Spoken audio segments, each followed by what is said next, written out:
Bonjour à tous, bonjour à toutes. Le sujet que nous allons aborder aujourd'hui est un sujet d'actualité qui revient vraiment très souvent dans les questions qui me sont posées. On devrait même, paraît-il, éduquer les enfants depuis leur plus jeune âge à ce mode de communication. Alors de quoi allons-nous parler? Eh bien, je vous propose de parler de la communication non violente et de façon à être extrêmement concret, je vais vous donner un outil que vous pourrez utiliser tout de suite après avoir regardé cette vidéo. Quel est cet outil? Eh bien, en communication non violente, nous allons appeler cet outil OSBD. Retenez-le bien, OSBD.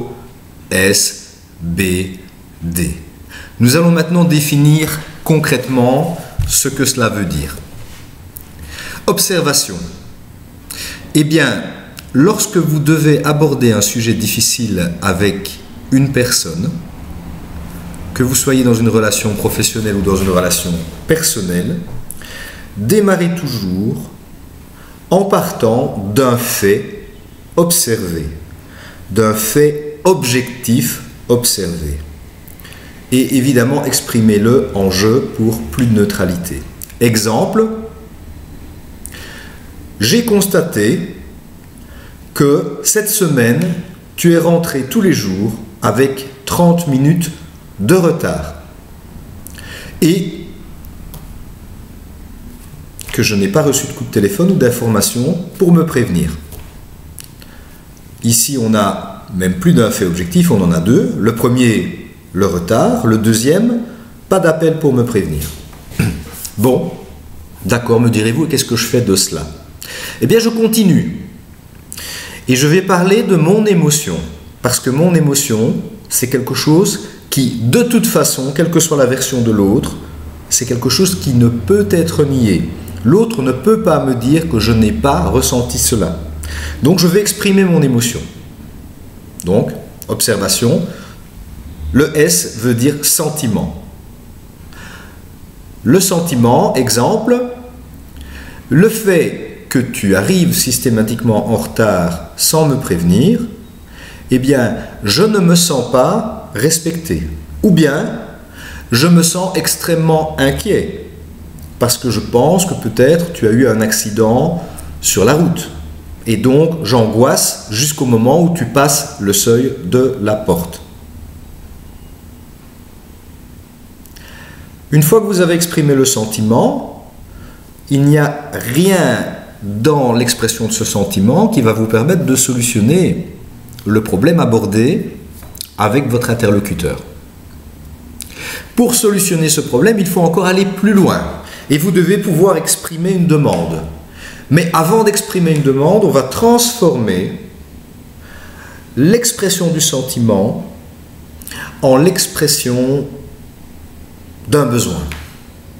Et donc, après avoir exprimé mon inquiétude par rapport au fait que tu arrives systématiquement en retard, je vais exprimer mon besoin en disant, moi j'ai besoin, lorsqu'un de mes proches, lorsque l'un de mes collaborateurs, lorsque l'un de mes enfants, lorsque l'un de mes amis arrive en retard, j'ai besoin que l'on me passe un coup de téléphone ou que l'on m'envoie un SMS. En tout cas, j'ai besoin que l'on me prévienne. De cette manière, je peux me sentir respecté ou rassuré. Vous me direz, ok, j'ai exprimé mon besoin.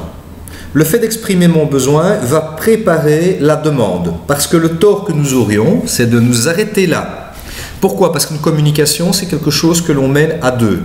Et lorsque l'on mène une communication à deux, on doit évidemment permettre à l'autre de s'exprimer, on doit évidemment aussi conclure un accord. C'est-à-dire, à un moment donné, arriver à un contrat clair par rapport au problème. Donc, après avoir exprimé le besoin, je vais formuler ma demande. Et ma demande va être, je te demande, dorénavant, de prendre le temps de te mettre sur le côté de la route ou avant de quitter le bureau, de prendre le temps de m'envoyer un SMS, de me passer un coup de fil pour me prévenir que je puisse évaluer ton retard. Et on remercie. Voilà, c'est aussi simple que cela et cela peut vraiment, véritablement améliorer tout type de relation. Nous allons reprendre pour résumer. OSBD, observation du fait, ou objectivation si vous préférez, observation. Expression du sentiment, transformation du sentiment en l'expression du besoin. Qu'est-ce que cela touche chez nous en termes de besoin? Et puis, formulation de la demande. Pour reprendre l'exemple que nous avions abordé, j'observe que cette semaine, tu es arrivé systématiquement en retard, de près d'une demi-heure. Sentiment, je suis vraiment inquiet lorsque tu arrives en retard. J'ai des idées noires, je pense que peut-être tu as eu un accident sur la route. Besoin, j'ai vraiment besoin d'être rassuré, j'ai vraiment besoin de ne pas commencer à me stresser tous les jours de 17h à 17h30. Demande, je te demande vraiment de faire l'effort de me prévenir.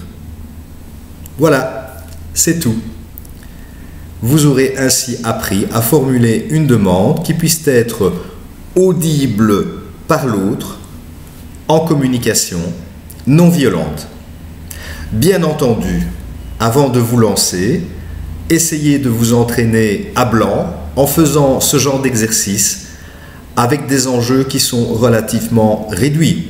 Prenez par exemple un collaborateur au travail qui arrive en retard et formulez de cette manière votre demande qu'il arrive à l'heure ou d'autres choses. Voilà, soyez créatifs. Bonne journée.